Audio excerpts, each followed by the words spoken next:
Gujarat police દ્વારા પહેલા ખેડૂતો પર અને હવે આદિવાસીઓ પર લાઠીઓ વરસાવવામાં આવી છે। દાહોદમાંથી ઘટના સામે આવી છે જ્યાં પોલીસે લાઠીચાર્જ કરવો પડ્યો, પરંતુ પોલીસે આ લાઠીચાર્જ શા માટે કરવો પડ્યો અને આદિવાસીઓએ લાઠીઓ શા માટે ખાવી પડી તેના વિશે વિગતે ચર્ચા કરવી છે। નમસ્કાર, તમે જોઈ રહ્યા છો ચક્રવાત ન્યૂઝ, હું આપની સાથે હેમંત।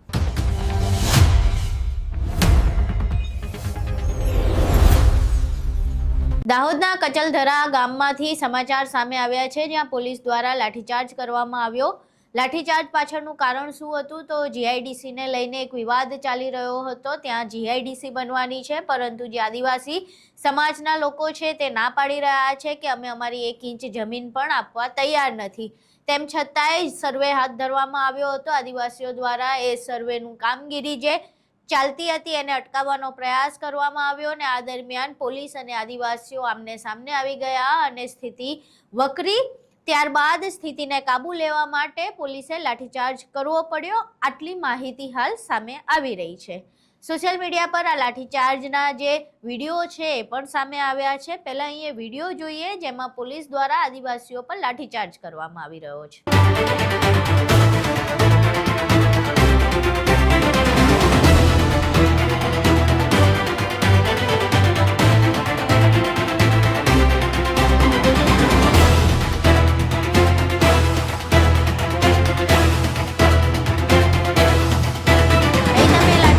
દ્રશ્યો જોયા। હવે ત્યાંના જે આદિવાસીઓ છે, જે લોકો છે, તેમનું કહેવું એવું છે કે ગ્રામ સભામાંથી ઠરાવ પસાર થઈ ચૂક્યો છે કે જીઆઈડીસી માટે 1 ઇંચ પણ જમીન આપવામાં નહીં આવે। તેમ છતાંય આ લોકો જબરદસ્તી અહીંયા સર્વે કરવા આવ્યા છે।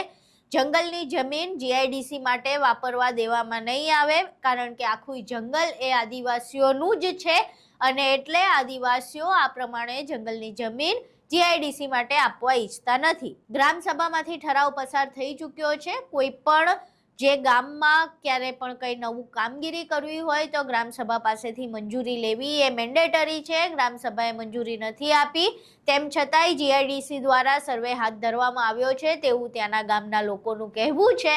હવે આ સમગ્ર મામલે પોલીસે હાલ બળ પ્રયોગ કર્યો છે, લાઠીચાર્જ કરીને સર્વેની કામગીરી હાથ ધરી છે, પરંતુ આ આખી ઘટનાને લઈને દાહોદમાં માહોલ ગરમાયો છે। હવે આ જીઆઈડીસીના વિવાદને લઈને આગળ શું ગરમાવો થાય છે અને આદિવાસીઓ આ સમગ્ર મામલે જે લડી લેવાના મૂડમાં જોવા મળી રહ્યા છે તેઓ આગળ શું પગલાં લે છે તે જોવું રહ્યું। અત્યારે તો આદિવાસીઓ એવું કહી રહ્યા છે કે જો આ મામલે વધુ દબાણ કરવામાં આવશે તો તેઓ આંદોલન પણ કરશે। તો શું હવે જીઆઈડીસીને લઈને દાહોદમાં આદિવાસીઓ દ્વારા મોટું આંદોલન કરવામાં આવે છે કે કેમ, તે પણ એક મોટો પ્રશ્ન છે।